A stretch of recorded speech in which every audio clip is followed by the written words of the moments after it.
I started karate when I was 6 under my father.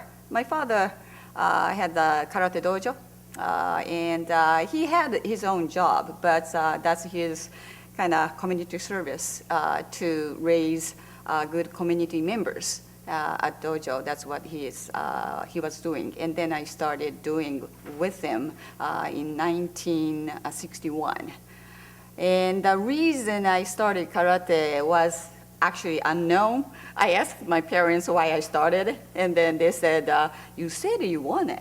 And then I don't remember, but later on, when I asked my father again why I started karate, he said that I wanted to see how the woman will become after the many years of Budo, martial arts, and Karatedo training. That's what he wanted to see through me, his daughter. Those years, 1960s, 70s, even 70s, very few women practice karate. And especially I trained in Japan. And Japanese culture for women to practice is to flower arrangement, tea ceremony, and not like, the barbarian style of martial arts practice. And then Naginata was there. It's been a long history. Naginata is for women to practice as a martial arts in Japan, but not other than that, not karate. And then actually the image of karate at that time in Japan was not good. I broke through so many walls, which is that I wanted to quit karate so many times. I can say during the elementary school ages, up to 12 years old, I wanted to quit so many times. But at the same time, my father had dojo, and then my brother was practicing with him. And then automatically, I had to go with them. And there was no choice that I could quit. And so I just kept going. I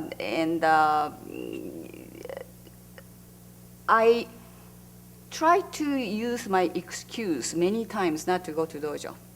I have a headache, I have a stomachache, I have fever. All these 3 excuses. I made it successful so many times. But each time when I made it successful, I felt so guilty by the time that my father and my brother came home, that I felt I missed something very important for me to do.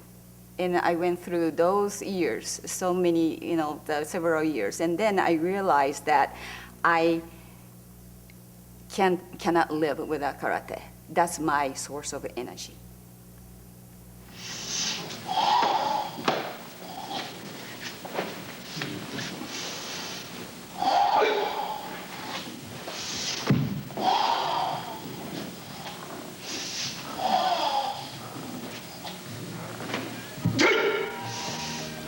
My father never taught me to compete, actually. The way he was teaching karate was to give the ideas how we live our life through karate. And that was his ultimate goal. And so actually, he didn't want me to compete. That was totally different idea that he had. But many years of training, after many years of training, I thought how I would be and how I could be judged by the other people's standard.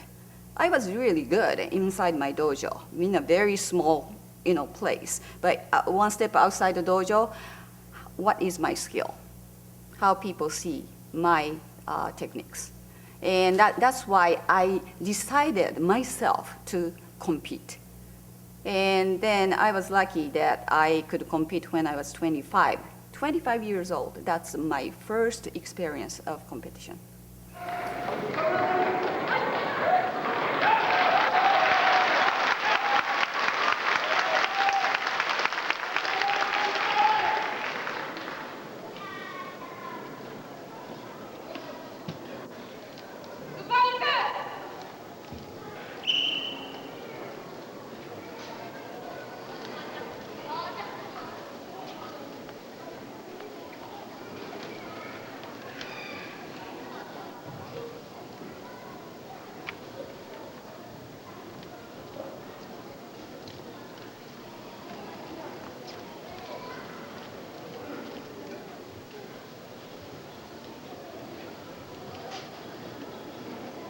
what I'm going to show you is how to enjoy kata practice. And so I'm going to show you one kata that's called cipher. And then we do bunkai application of that kata, and then team bunkai kata afterwards. And then I'd like to show you another way of team kata of cipher. And then in the end, two of my students will show you the mirror way of practicing kata. And so these are the sequence that you're going to see.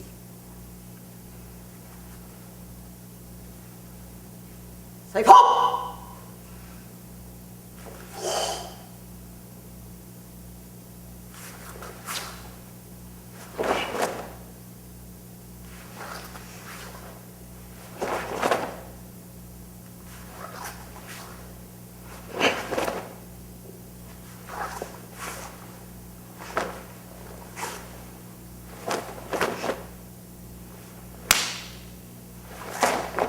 I was 14 years old. I was always interested, you know.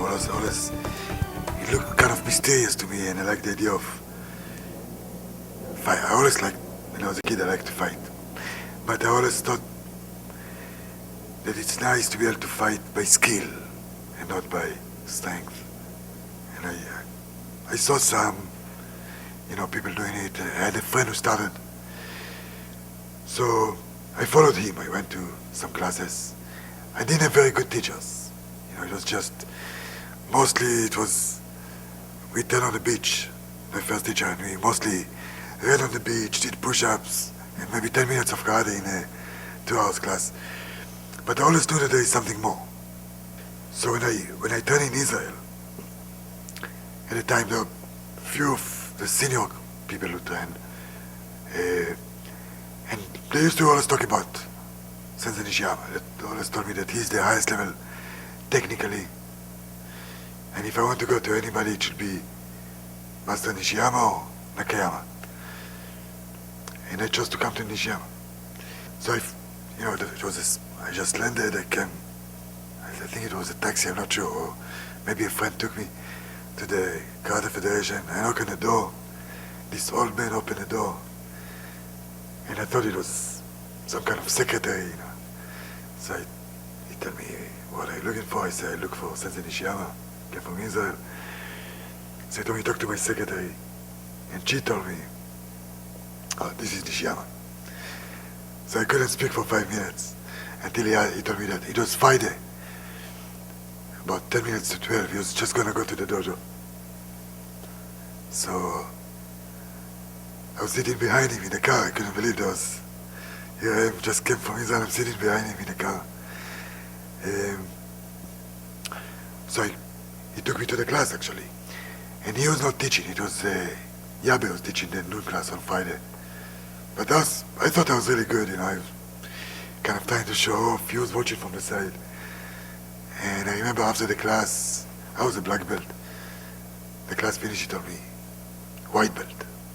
Step by step, understand? That's what I remember from the first class. Those days, it was different than today. I think the training was very rough, very military-like. I just came from the army, but it was very military-like. So, talking about the technical side, the first most important thing is your posture. This is true too, by the way, in any sport, but especially in karate. Every class that Nishiyama was teaching started with posture. So in a good posture, the basic, there are many directions, but your eyes are back. Soft looking. Between the eyes, here, we call it kamitande. Strong projected opponent. Keeping the chin soft. Drawing the belly button or the upper stomach slightly back. Keeping the lower stomach forward and the sacrum down. The sacrum, which is the lower part of your spine, 5 vertebrae fused together, should not tilt out, but we step to the floor. Each one of these points have reason. First of all, in a good posture, all your muscles are in optimal length. My stomach, buttocks, back muscles, all the big muscles have full potential for function.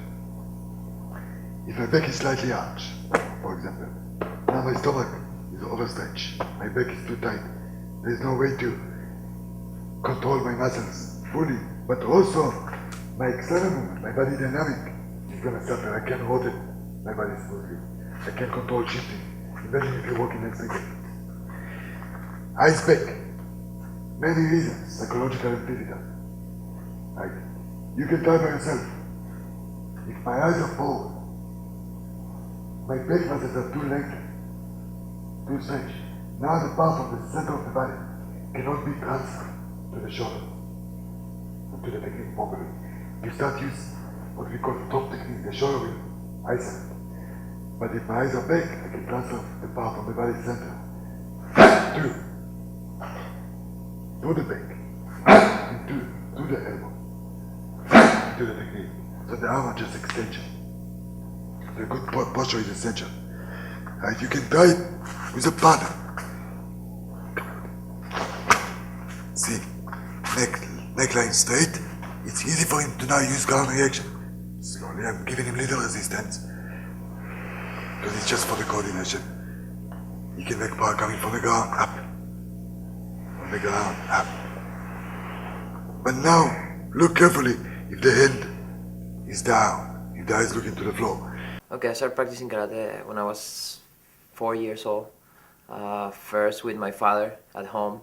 He used to do karate, Shotokan karate, and after work he used to train in my house, and I started like, you know, doing the same things he was doing, and he started teaching me. You know, he was my first teacher somehow. Then he decided to make it more formal, and he took me to a dojo, okay, and it was a different style. He was Shitoryu. She used to do Shotokan. He took me to a dojo, Shitoryu dojo, with a master. His name was Choco Sato. He was one of the pioneers of karate in Venezuela. So I started training there. First, it was like a game for me, like, you know, a hobby and everything. But then I, as I get older, I start realizing that I like it, and you know, like, karate was interesting, and it became like part of my life. Then Master Sato went away from Venezuela, and I started training with one of his students. His name was Javier Mantilla, and he introduced me to the sports part of the karate, you know, like all the sport competition and everything. He started training me. He was the one who gave me all the base for that karate competition. After that, I have trained with some other master. I trained with Sakumoto Sensei in Okinawa. I had the pleasure to train with him. Right now, I'm also training sometimes with Sensei Robert John in Miami. He's a different style, Gojuryu. I like also that style, and he's like teaching me some stuff about Gojuryu.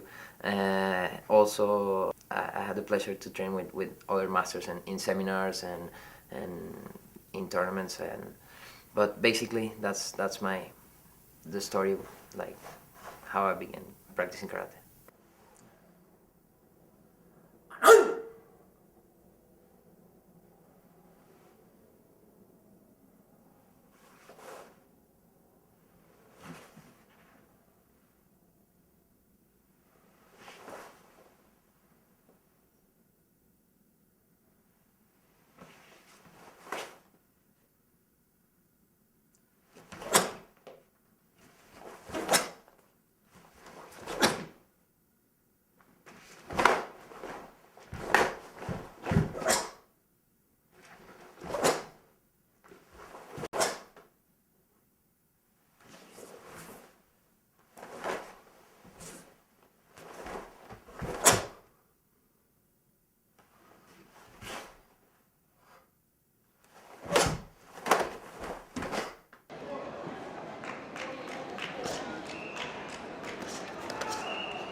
train a lot of basics, a lot of Kihon, and I think that's the base of kata. If you had a good base, like your stances, the stance you use in the katas that are in your repertory, it's gonna be easier.